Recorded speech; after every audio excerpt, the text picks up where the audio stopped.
So in order to be able to devise this kind of an assessment, we have two ways of doing that. Always putting data in the loop. We can have a purely data-driven approach to inferring condition indicators. And let me start with that. So this is an example of doing this in the problem that I explained of data that come from wind turbine systems or wind farms. So there exist effects that are not necessarily very easy to describe or explain with existing simulation models, where the physics possibly is not up to the level of representing everything that might be taking place in a specific site. So in this kind of a problem, we actually use data as a means to formulate a model of the system. We use supervisory control and data acquisition information that comes from these individual turbines. We use inductive biases that have to do with the placement of these turbines within a farm, and then we develop models, purely data-driven models that can explain how a turbine could be fatiguing due to the different conditions that are related to the wind on a site. But we cannot always count on data for inferring meaningful models. In fact, for many of our applications, we're interested in the task of diagnosing condition, but also predicting remaining useful life. And in this case, we have to enter, or we have to bring something additional in the loop. And this relates to what Andreas mentioned before. So we have to have physics involved in order to reach the level of prognosis. And this is a big aspect of what we are trying to achieve in the way in which we try to virtualize systems. This is a hybrid approach to modeling where you bring data to work together with physics, and you have to do this in a way that ties well and allows you to do this possibly in real time, which is most let's say the goal for most of our applications, to be able to assess on the fly as data is possibly attained. In doing this, we're using, or we have to deal with a number of challenges. The complexity of the system is one such challenge. We have structures that are usually nonlinear or non-stationary, oftentimes in nature. We have the influence of the loads that are usually not precisely measured for most of our systems, but are again varying in different temporal scales. We have uncertainty that is involved, a distribution of different excitation or load sources onto our systems, and we have the complexity of the physics that describes these systems, often of several thousands or millions of degrees of freedom, which we have to bring down to a scale that can be assimilated with the data. So there are different paths that we use to work on this problem. A lot of our work has to do with virtual sensing, so having a number of sensors and then using physics to complement our predictions in different degrees of freedom of a system. We do that using Bayesian filtering quite often. In most recent works, we try to intervene in the architecture of deep learning tools, where we bring a physics-based model into the loop in order to do this inference, possibly again in real time, for problems such as the prediction of the condition of a railway system as we obtain data from vehicles. A next step, of course, is to be able to support decisions. After we have this virtual sensing information, these indicators that come from this on the condition of the system, we want to link this into actions. We use different paths to do that, including reinforcement learning, which is all the more feasible nowadays and possibly also more fitting for some of our applications that have to do with large amounts of data. Again, applications that have to do with railways or the wind engineering sector. And then finally, one of the challenges that we are particularly interested in, as we're dealing oftentimes with systems that are part of a whole, is how to transfer knowledge from those modalities or those components that are being monitored or selectively monitored, and extend this into predictions that are pertinent to possibly other components within a system, and a different type of bridge that shares possible similarities, possibly through geometry or through the material, with those components that we already have an assessment on. And this is something we are pursuing through population-based SHM. Perhaps the better explanation for what we're trying to put together, and maybe a motivation for coming into this framework, was this ERC starting grant that was recently completed on the domain of wind energy, where we bring physics together with data in order to derive critical indicators of the performance of a system. In this case, oftentimes we're talking about fatigue as a critical indicator, but also possible faults due to extreme loads. And then use this for decision support on how to act on a turbine or how to act at the level of a wind farm. As part of this kind of consideration and for this application, I will give the floor to Imad to now present a specific highlight. Okay, thank you. You can hear me well, so I will be standing here all the time.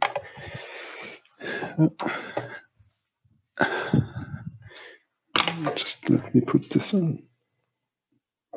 Okay, thank you very much, Eleni. So for the next few minutes, I will be telling you about how an application related to some of the work we've done on wind turbines, and that's specifically related to monitoring blade leading edge erosion with a deep learning model, the so-called transformers. I will start by telling you about leading edge erosion. So what is actually leading edge erosion on a wind turbine? So if you look at the figure that I'm showing here at the bottom left, it's an example of an eroding blade. And erosion occurs on the surface, not the actual structure of the blade, but on the surface of it. And it's a process that is very, very slow. So it takes a long time to occur over the lifetime of a wind turbine. So the lifetime of a wind turbine is somewhere between 20 to 30 years, and that takes on the order of many, many years. And the reason why this happens is because of course, it could be because of manufacturing errors that trigger the process of erosion on the surface of a blade, but it could also be, or mainly due to impacts with elements in the air. That could be salt, that could be rain, that could be hail, that could be contamination, whatever that might be. And you might wonder why impact. The reason be it is today wind turbine blades are on the order of 50 to 100 meter long, and the relative speed at the tip is on the order of 70, 80, 90 meter per second. So even small particles will have an impact over extended periods of time. Consequences of this is, of course, lower aerodynamic efficiency because of increased drag and turbulence. And in addition to that, or the results of which is a loss of power production, energy production, and higher fatigue loads. So it's very crucial to be able to, in fact, monitor this process specifically because it's a very slow process over the lifetime of a turbine.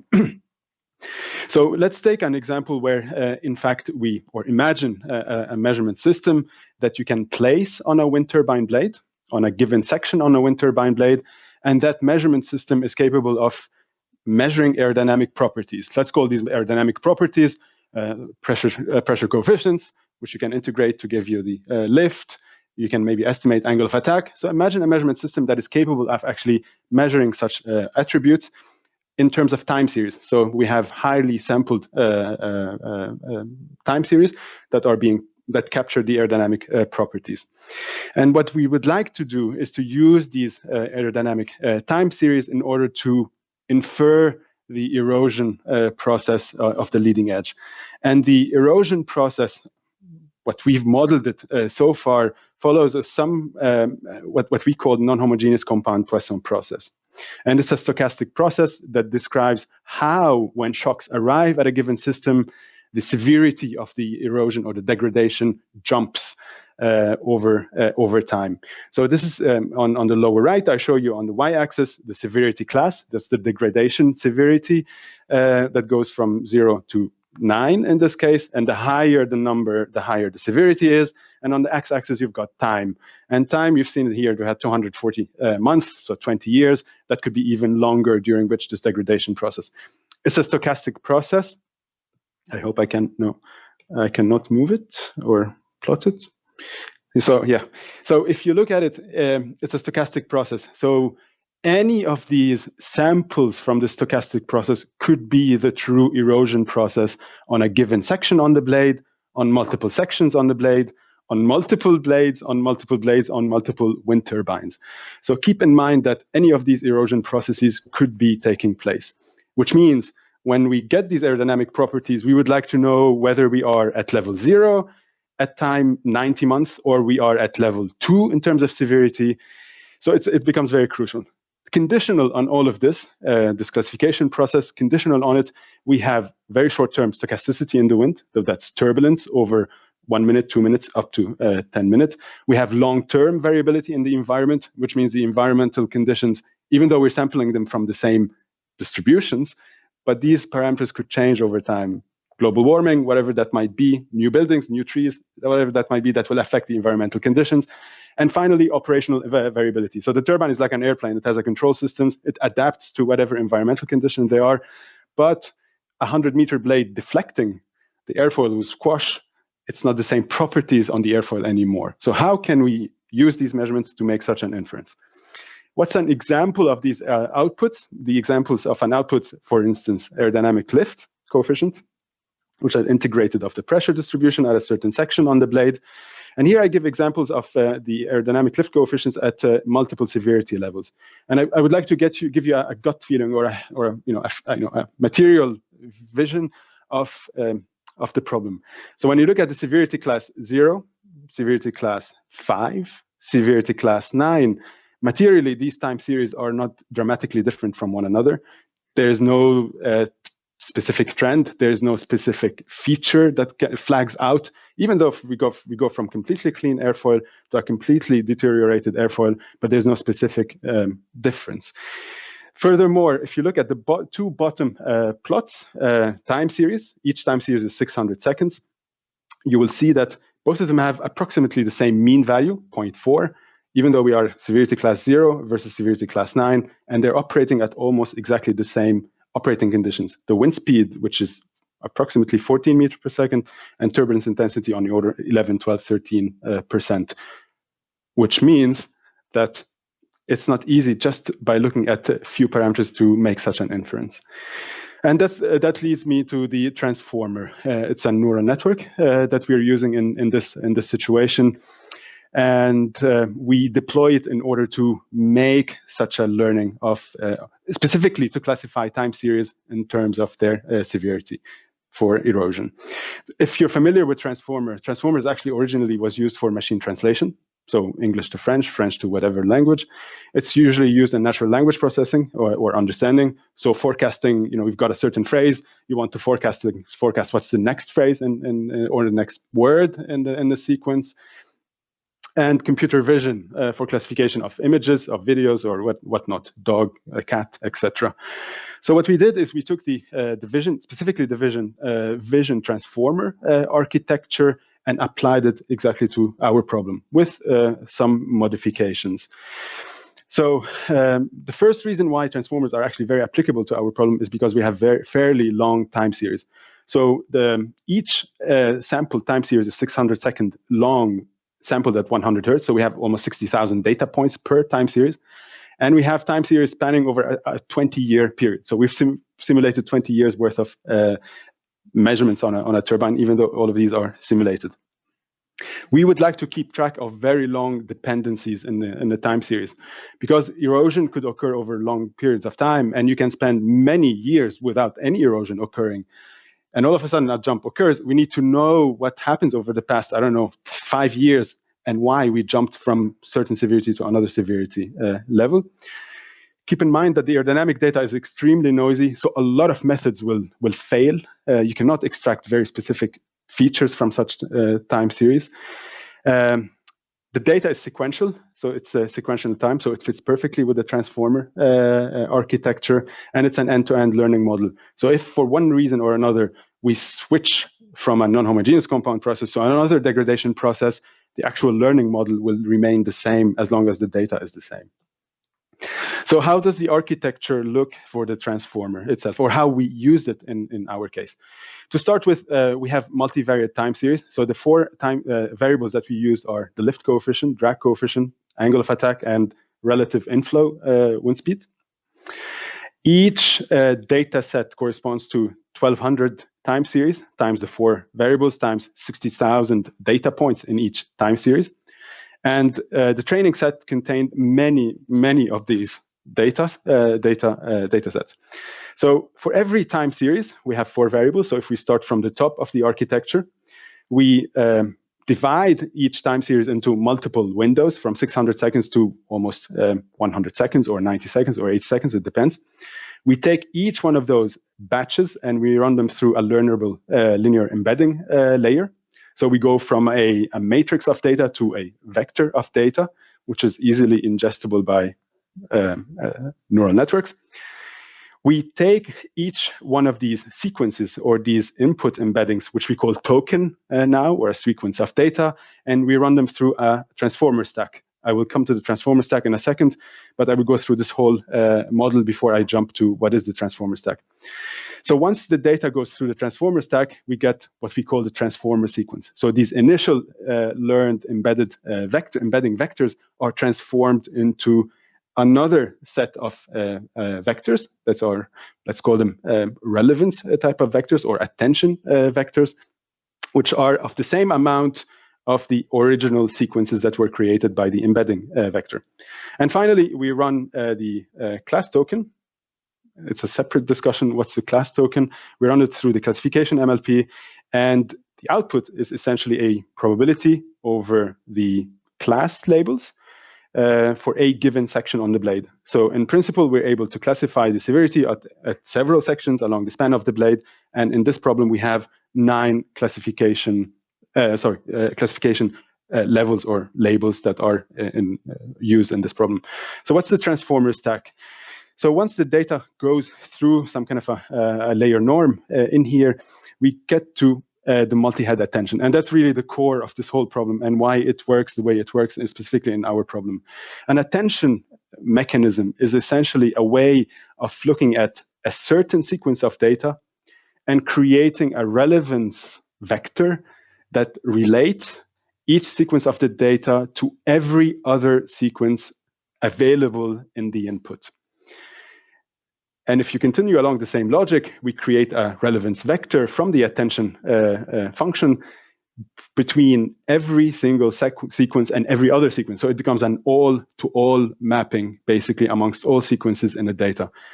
If you think about it, that becomes really important in our degradation process because we would like to know how old time series connect to currently observable time series. And by extension, when you go, and how do you calculate the attention vector or this relevance vector is by these elements called K, V, and Q. K is the key, V is a value, and Q is a query.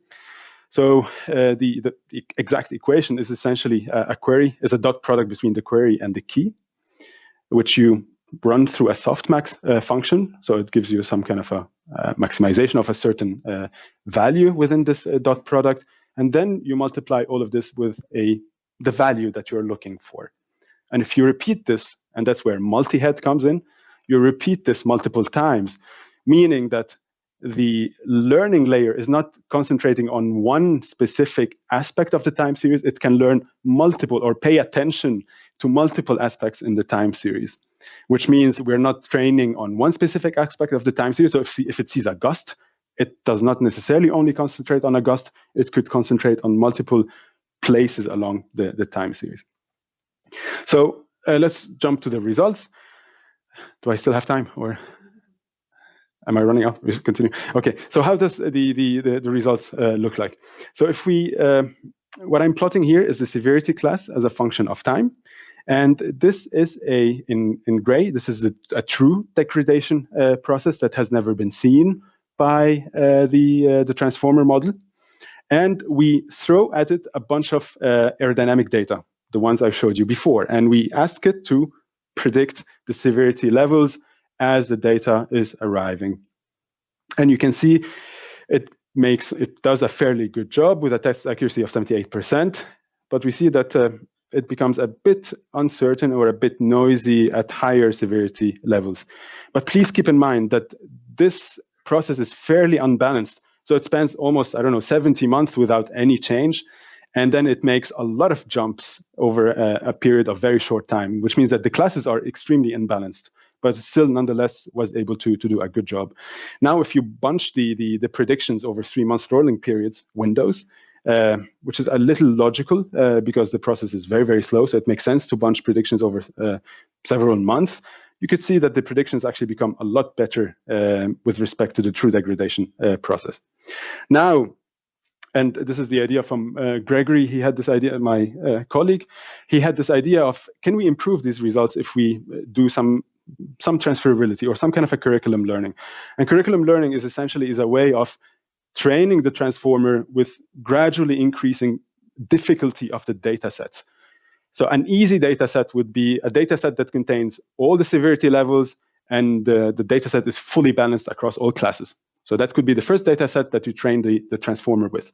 And over the learning process, you show it a lot more difficult data sets. For instance, extreme events or extreme turbulence or extreme uncertainties on the aerodynamics. So it starts to learn edge cases essentially, and by so doing, by introducing these data sets, the transformer network is less prone to overfitting.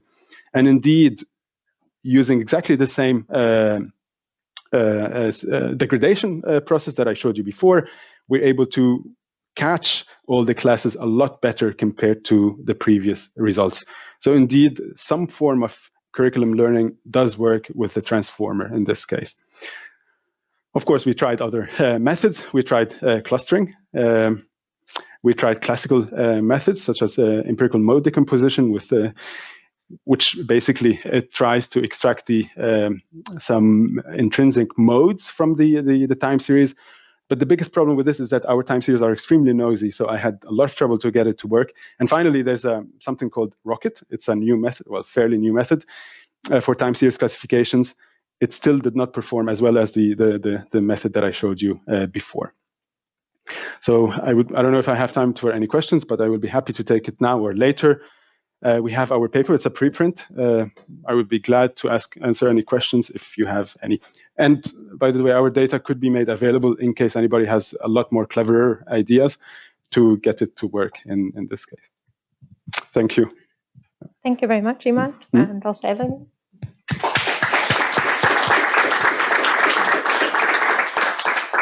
We forgot how to clap in real lectures. So we have time for some questions because we have one speaker less, and then we are still on time. Thank you, Olga. Thanks for the talk.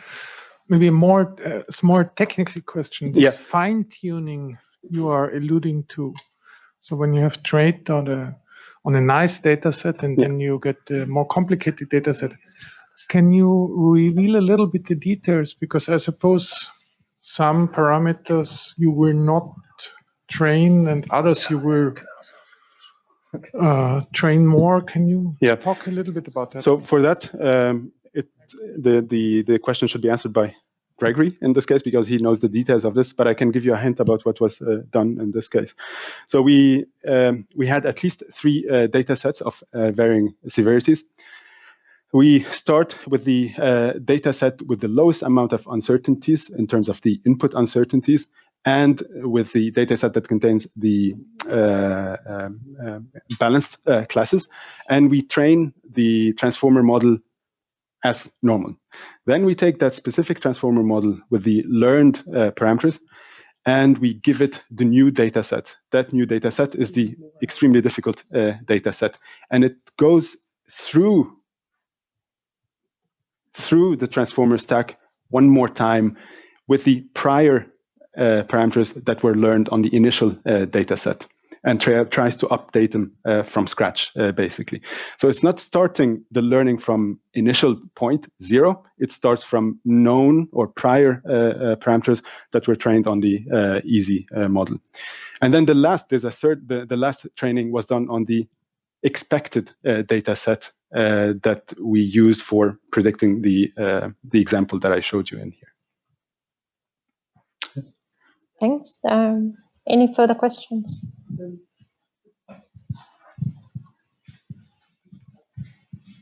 Well, thank you very much for the talk. And clustering, did you also try are these processes stationary? I mean, well, over a short time period. So these are simulated data. So they are they are over 600-second period, and the reason for it to make them stationary. Okay, real data sets will not be stationary, even though ideally they should be, but they're not.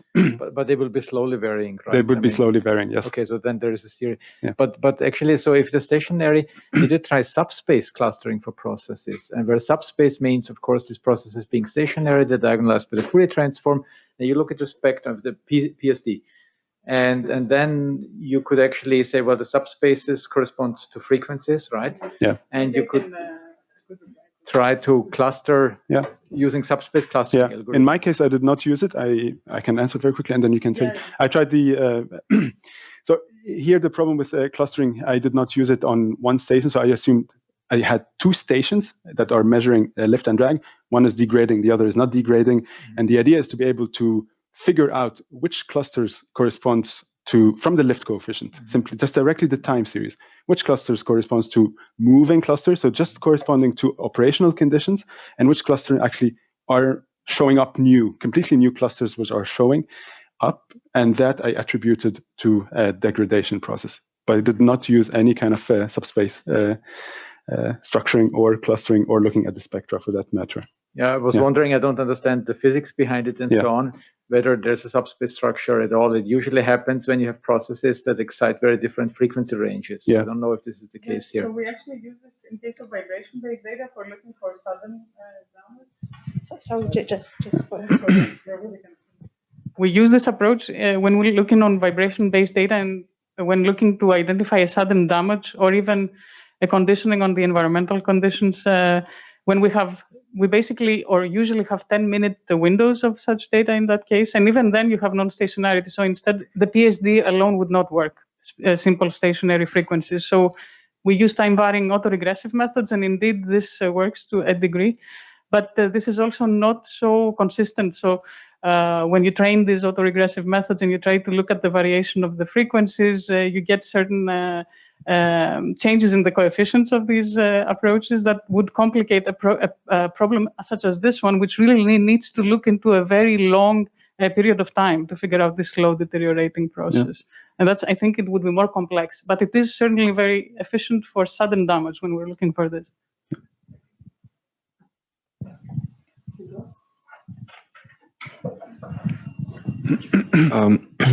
Thanks for the talk. I have one question regarding the length of your sequence. Since you're telling us that you're using a long sequence, are you learning a positional embedding? So Gregory tried the positional embedding or the positional encoder at some point, but it turned out that it was learning the time positions instead of learning from the data. So it was just learning that as time goes by, I should increase the severity of the leading edge erosion or the classes. And it was not learning that you could spend an extended period of time without any severity, and then jumps could occur very quickly. So we got rid of that, in fact. And we got rid of the decoder part completely, as they've done in the vision transformer. Last question at the very back behind. Hello. Hi. Thanks for the talk. So I also have a question about sort of a technical question about the transformer. So first of all, in the classical transformer architecture, you have also beyond, let's say, the positional embedding, you also have an embedding that takes as input in natural language processing. For example, it takes as input the tokens. So I was wondering if you are applying a similar embedding to your time series, because I also tried the transformer on time series and I found that point particularly tricky. Second, if I may, second question. You say that this architecture is kind of suitable for long time series. As far as I remember, transformer scales as n squared with respect to the length of the time series. So if you say that you have a long time series, so I don't see how it matches. So these times, exactly the point. So the first question with the linear embedding that you have in here, actually we tried, well, it is the linear embedding that we're using, but we tried a lot of other embeddings. And it turned out that this is the only one that gave us fair results, as you've seen in here. Why it worked, I cannot tell you why it worked. Sometimes there's no clear answer to why things work the way they work. And in terms of the long time series, indeed, we have, let's say, every time series that goes through this embedding is 600 seconds, sampled at 100 hertz, which means every one of them is 60,000 sequence of data points. But the part of why transformers work, you can parallelize things. So we actually subdivided each time series into smaller windows and then passed these windows individually through the transformer. And as such, that helped a lot with the learning, because initially we threw the whole 600 seconds as it is, and that we went nowhere with it. Thank you. Yeah. Thank you very much once again to both of you. Yep, welcome.